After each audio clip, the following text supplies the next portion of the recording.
Next up from Severin on 4K is Russ Meyer's Supervixens from 1975. This is another one of the typical Meyer films that just fit into a genre all of their own. This time we have a road movie with a man trying not to get laid as he is constantly teased and chased after throughout this. Clint Ramsey is our main character at the start of this one, and he seems to have this effect on women that is irresistible. They covet him, they chase him, they try to get him naked and have their wicked way with him often throughout the film, but Clint isn't really looking for that. He is a man who's looking for much, much more. He's looking for answers as well as maybe just more than a quick fling. I bring you an ultimatum from the Führer. Either you get your ass home, mach schnell, or you won't have a house to come home to.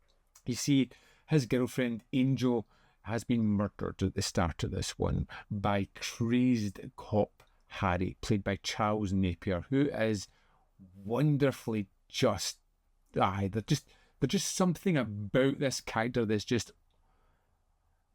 icky.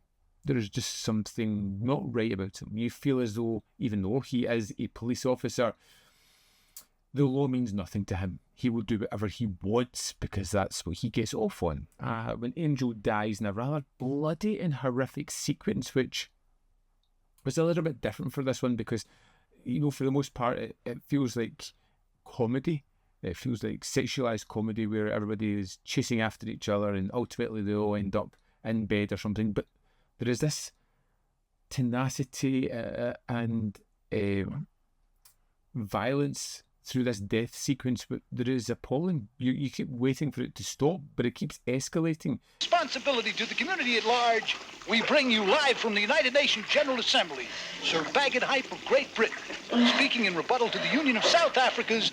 And then you kind of follow on as we see Clint just kind of bumbling along. He's the main suspect of this death, and so he's just fled.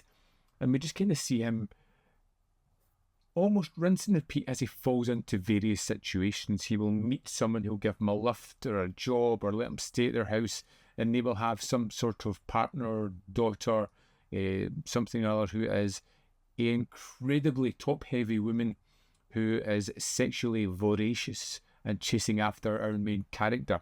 And it's within these sequences where it becomes almost comedic. This amplified nature of the world, which is very much comedic and very much exaggerated. This never feels like real life. It feels like a cartoon come to life. It has that sensibility about it where it jumps nonsensically to random sequences that may or may not have anything to do with the plot. Things happen just for the sake of them happening, and a lot of it is repetition. The sets may change, but the characters in the situations and that trying to seduce Clint and Clint trying to resist is the same several times over.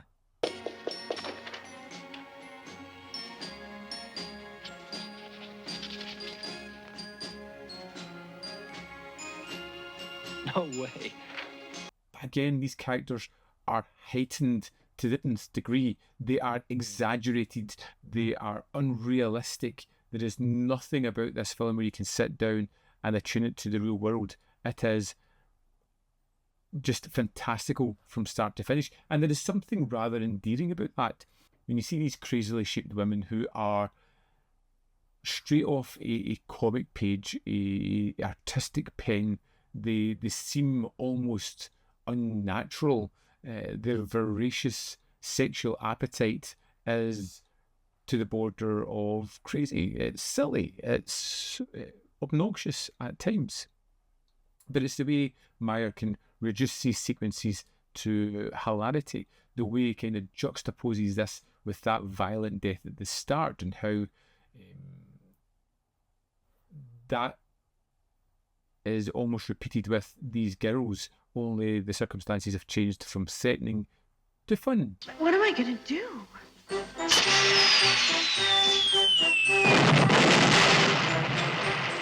Bet your money on the wrong horse, baby. This is a silly movie. and it was an experience. Now, I think I preferred Vixen to Supervixens because of that rinse and repeat attitude of the characters here, which is apparent in the first one, although this one has a more rounded story to it. There is a leaning of the fantastical here as we move into the Meyer verse. We get into something that is exaggerated, which leads to all kinds of crazy shenanigans. I liked Supervixens. It was fun. I think Charles Napier almost steals every scene he's in because he is, again, over the top, crazy, silly, in your face, but a lot of fun, while still being incredibly menacing at the same time. Telephone's out of order. You hit me. Anywho, this is another stacked disc from Severin. Let's dive in and have a look at the extras on show here. Here we are in the disc for Supervixens. Let's go to the bonus features. First up, we've got an archival commentary with writer, cinematographer, editor, producer, director Russ Meyer. Next up, we have Russ Meyer versus the Porn Busters. Meg Carroll interview with Russ Meyer. And this is an archival piece, run to 23 minutes 54 seconds, and pretty much goes through his run-ins with people proclaiming his work to be porn and him fighting back against it. Next, we have the return of Harry Sledge, an interview with actor Charles Napier, which is great. It's 18 minutes 45 seconds. He talks about his relationship with Myers, working with him, how he could get talked into anything by Meyer, and just had this freedom of filmmaking when they were working together, often going out with a camera into the desert with some people and not knowing what they were going to shoot. Next, we have the incredibly strange film show, Season 1, Episode 5, Russ Meyer, which runs at 39 minutes 17 seconds. Now, this was a TV programme I had forgotten all about, and seeing this was a real throwback to when I used to watch this, or watch reruns of it at least. This was great. A conversation between Jonathan Ross, Russ Meyer, all about his films. There is also a trailer and a TV spot. And that's the extras for Supervixens. So there we have it. The second one in this trio of 4K Meyer films from Severin. It was another fun one. We've got one more to go, and I'm looking forward to diving into that. But I would love to know your thoughts on Supervixens. So let me know in the comment box below whether you love it, hate it, or fall somewhere in the middle. As always, there is more content up here. You can see more of my stuff. In the description box below are links to Patreon, membership program, manvfilm.com, always in which you can support me. Thanks for watching. I'll see you next time.